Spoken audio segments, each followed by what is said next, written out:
திருச்செந்தூர் சுப்பிரமணிய சுவாமி கோவிலுக்கு ஆங்கில புத்தாண்டை முன்னிட்டு பக்தர்கள் பாத யாத்திரையாக வந்து தங்களது வேண்டுதல்களை நிறைவேற்றி வருகின்றனர். புத்தாண்டு கொண்டாட்டத்தில் அத்துமீறினால் நடவடிக்கை எடுக்கப்படும் என எஸ்பி பாலாஜி சரவணன் எச்சரிக்கை விடுத்துள்ளார். திருச்செந்தூர் அருகே வெள்ளாளன் விலை, பரமன்குறிச்சி, வட்டவிளை கிராமங்களில் தேங்கி நிற்கும் வெள்ள நீரை NLC மூலம் அகற்றும் பணியை அமைச்சர் அனிதா ராதாகிருஷ்ணன் பார்வையிட்டு ஆய்வு செய்தார். திருச்செந்தூர் சுப்பிரமணிய சுவாமி கோவிலுக்கு ஆங்கில புத்தாண்டை முன்னிட்டு பக்தர்கள் பாத யாத்திரையாக வந்து தங்களது வேண்டுதல்களை நிறைவேற்றி வருகின்றனர். அறுபடை வீடுகளில் 2ஆம் படை வீடான திருச்செந்தூர் அருள்மிகு சுப்பிரமணிய சுவாமி திருக்கோவிலுக்கு திருநெல்வேலி, தென்காசி, ராமநாதபுரம், விருதுநகர் ஆகிய மாவட்டங்களில் இருந்து பக்தர்கள் பாத யாத்திரையாக வந்து வேல் குத்தியும் காவடி எடுத்தும் தங்களது வேண்டுதல்களை நிறைவேற்றுவது வழக்கம். இந்நிலையில் திருச்செந்தூர் அருள்மிகு சுப்பிரமணிய சுவாமி கோவிலுக்கு கடந்த சில நாட்களாக பக்தர்கள் பாத யாத்திரையாக வந்தவர்கள் உள்ளனர். தங்களது வேண்டுதல்களை நிறைவேற்ற வேண்டி சுவாமி தரிசனம் செய்து வரும் நிலையில்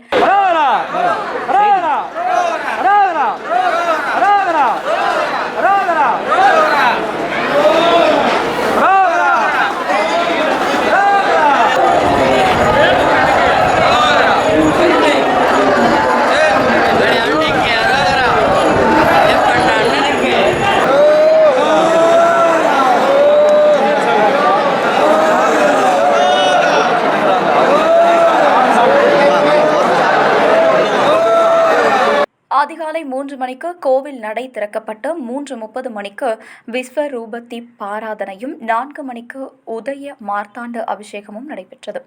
ஞாயிற்றுக்கிழமை என்பதால் வழக்கத்தை விட ஏராளமான பக்தர்கள் கடலில் புனித நீராடி நீண்ட வரிசையில் காத்திருந்து சுவாமி தரிசனம் செய்து வருகின்றனர்.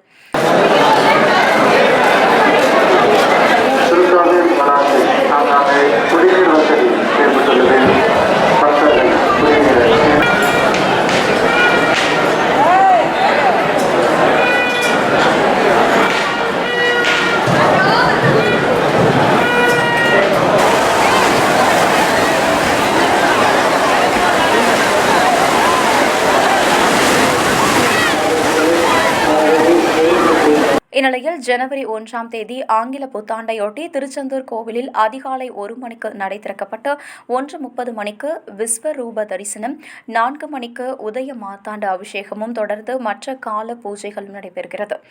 ஆங்கில புத்தாண்டை முன்னிட்டு சுவாமி தரிசனம் செய்வதற்காக திருச்செந்தூருக்கு தமிழகத்தின் பல பகுதிகளிலிருந்து பக்தர்கள் வந்து குவிந்த வண்ணம் உள்ளனர்.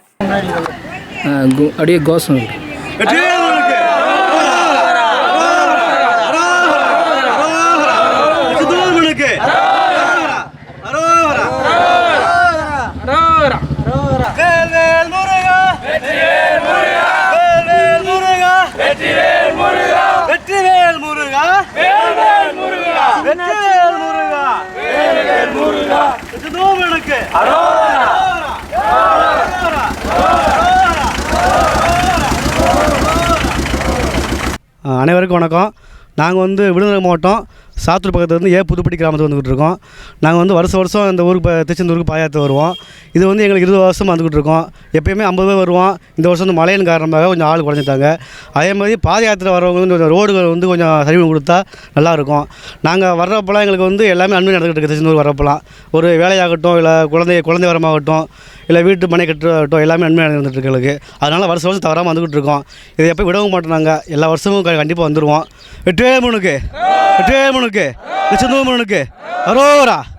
நான் சாமிகளுக்கு டிரைவிங் பண்ண வந்திருக்கிறேன். சாலை மிகவும் மோசமாக உள்ளது. அதனால் பக்தர்கள் ரொம்ப அவதிப்படுகிறார்கள். இடையில் தண்ணீர் வசதிகள், குடி தண்ணீர் வசதிகள் கம்மியாக இருக்கிறது. சாலை பராமரிப்பு அரசு மிக கவனமாக செய்ய வேண்டும். ஏனென்றால் விபத்துகள் நடப்பதற்கு சாலை ஒன்றே காரணம். இதை ஓட்டுநர்கள் சார்பாக தெரிவித்துக் கொள்கிறேன். செந்திலாண்டவர் பாத யாத்திரை குழு சார்பாக நாங்கள் ஒரு 60 பேர் மாலை அணிந்து வந்திருக்கோம். எங்களுக்கு இந்த திருச்செந்தூர் சுப்பிரமணிய சுவாமி கோயிலை தரிசிக்கிறதுக்கு நாங்கள் ரொம்ப ஆவலோடு இருந்தோம். எங்களுக்கு கிடைச்சதுக்கு இந்த வாய்ப்பு கொடுத்தவங்களுக்கு ரொம்ப நன்றி சொல்லியிருக்கிறோம். வணக்கம். நாங்கள் தென்காசி மாவட்டம் சுரண்டிலிருந்து செந்திலாண்டவர் பாத யாத்திரை குழு சுமார் ஒரு 65 சாமிகள்கிட்ட வந்திருக்கோம். 14 வருஷமாக வந்துட்டுருக்கோம். இந்த வருஷம் மழை வெள்ளம்னு இருந்தாலும் நாங்கள் செந்திலாண்டவரை தரிசிக்க எல்லோரும் வந்திருக்கோம். இந்த வருஷந்தோறும் இதே ஒற்றுமையோடு எல்லோரும் வந்துட்டுருக்கோம். முருகனை காண ஆவலோடு இருக்கிறோம். நம்ம சார் சுரண்டையிலேருந்து வரோம். எங்கள் பேர் சரவணன். நாங்கள் வந்து ஒரு 10-15 வருஷமாக திருச்செந்தூருக்கு மாலை போட்டு வந்துகிட்டு இருக்கோம். இதோட 2024 பிறக்க போகுது. பிறந்து நல்ல வருஷமாக இருக்கிறதுக்காண்டி நாங்கள் வேலை காணிக்கையாக போட வந்திருக்கோம். நாங்கள் ஒரு 150 பேர் சாமிக்கிட்ட வந்திருக்கோம்.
நடவடிக்கை எடுக்கப்படும் என எஸ்பி பாலாஜி சரவணன் எச்சரிக்கை விடுத்துள்ளார். தூத்துக்குடியில் கடற்கரை பகுதிகளில் பொதுமக்கள் கடல் நீரில் இறங்கி கொண்டாட்டங்களில் ஈடுபட அனுமதி இல்லை. 31 டிசம்பர் அன்று இரவு பொதுமக்களுக்கு இடையூறு ஏற்படுத்தும் வகையில் கொண்டாட்டங்களில் ஈடுபடக்கூடாது என்றும், புத்தாண்டு அன்று நள்ளிரவு 1 மணிக்கு மேல் புத்தாண்டு குதூகல கொண்டாட்டங்களுக்கு அனுமதி இல்லை என்றும் தெரிவிக்கப்பட்டுள்ளது. இந்நிலையில் புத்தாண்டு இரவில் இருசக்கர வாகனங்களில் பந்தயம் வைத்து பைக் ரேஸ் செல்வது முற்றிலும் தடை செய்யப்பட்டுள்ளது. அவ்வாறு செய்பவர்களை கைது செய்து பைக்குகளையும் பறிமுதல் செய்யப்படும் என்றும், மேலும் அவர்களது ஓட்டுநர் உரிமமும் ரத்து செய்யப்படும் என்று தெரிவிக்கப்பட்டுள்ளது. அதேபோன்று சாலையில் செல்லும் பொதுமக்களை அச்சுறுத்தும் வகையில் பைக்கிங், வீலிங் செய்வது, அஜாக்கிரதையாகவும் அதிவேகமாகவும் செல்வது, பொது இடங்களில் நின்று மது அருந்திவிட்டு பொதுமக்களின் அமைதிக்கு பங்கம் விளைவிப்பவர்கள் மற்றும் குடிபோதையில் வாகனம் ஓட்டுபவர்கள் மீது சட்டப்படி நடவடிக்கை எடுக்கப்படும் என்று தெரிவிக்கப்பட்டுள்ளது. புத்தாண்டு தினத்தன்று வெளியூர் செல்பவர்கள் பூட்டிய வீட்டின் தகவல்களை அருகில் உள்ள காவல் நிலையங்களில் தெரிவித்தால் ரோந்து காவலர்கள் மூலம் நடவடிக்கை எடுக்கப்படும் என்றும், இது தவிர அவசர உதவி தேவைப்படுபவர்கள் 100 தூத்துக்குடி மாவட்ட ஹலோ போலீஸ் எண் 9514144100 ஆகிய எண்கள் மற்றும் காவல் உதவி செயலி ஆகியவற்றை தொடர்பு கொண்டால் உரிய நடவடிக்கை எடுக்கப்படும் என்று தெரிவிக்கப்பட்டுள்ளது. மேலும் பொதுமக்கள் அனைவரும் தூத்துக்குடி மாவட்ட காவல்துறைக்கு முழு ஒத்துழைப்பு நல்கி மற்றவர்களுக்கு இடையூறு இல்லாத வகையில் மகிழ்ச்சியான முறையில் புத்தாண்டினை கொண்டாடவும் பொதுமக்கள் அனைவருக்கும் மாவட்ட காவல்துறை சார்பாக புத்தாண்டு வாழ்த்துக்களையும் தூத்துக்குடி மாவட்ட காவல் கண்காணிப்பாளர் எல். பாலாஜி சரவணன் தெரிவித்துள்ளார். திருச்செந்தூர் அருகே வெள்ளாளன் விலை, பரமன்குறிச்சி, வட்டவிளை கிராமங்களில் தேங்கி நிற்கும் வெள்ள நீரை NLC மூலம் அகற்றும் பணியை அமைச்சர் அனிதா ராதாகிருஷ்ணன் பார்வையிட்டு ஆய்வு செய்தார். தூத்துக்குடி மாவட்டத்தில் கடந்த 17-18 தேதிகளில் வரலாறு காணாத அளவிற்கு பெய்த கனமழையால் சடையநேரி குளத்தின் கரைப்பகுதிகளில் உடைப்பு ஏற்பட்டு வெள்ள நீரானது லட்சுமிபுரம், மருதூர் கரை, வெள்ளாளன் விலை, பரமன்குறிச்சி கஸ்பா, வட்டவளை ஆகிய கிராமங்களை சூழ்ந்து வெள்ள நீர் தேங்கியது. 10 நாட்கள் கடந்தும் வெள்ள நீர் தேங்கி நிற்கிறது. இதனை அகற்ற நெய்வேலி NLC நிறுவனத்தில் துணை பொது மேலாளர் பாக்கியநாதன் தலைமையில் 22 பேர் 6 மிதவை ராட்சத மோட்டார்கள் மூலம் நீரை வெளியேற்றும் பணியில் ஈடுபட்டுள்ளனர். 3 நாட்களாக இரவு பகலாக நடைபெற்ற இந்த பணியில் 11 கிலோமீட்டர் சுற்றளவு பரப்பளவில் உள்ள 6 அடி நீர் வெளியேற்றப்பட்டுள்ளது. வெளியேற்றப்படும் நீரானது 6 ராட்சத குழாய்கள் மற்றும் 1 கிலோமீட்டர் தூரத்தில் உள்ள ஊரணியில் விடப்படுகிறது. இன்னும் 2 நாட்களில் தேங்கிய வெள்ள நீர் முற்றிலும் அகற்றப்படும் என நெய்வேலி NLC அதிகாரிகள் தெரிவித்துள்ளனர். இந்த வெள்ள நீர் வெளியேற்றும் பணிகளை தமிழக மீன்வள மீனவர் நலன் மற்றும் கால்நடை பராமரிப்புத்துறை அமைச்சர் அனிதா ராதாகிருஷ்ணன் தொடர்ந்து 2வது நாளாக பார்வையிட்டு ஆய்வு செய்தார். இதையடுத்து அதிகாரிகளிடம் வெள்ள நீர் வெளியேற்றும் பணிகள் குறித்து கேட்டறிந்தார்.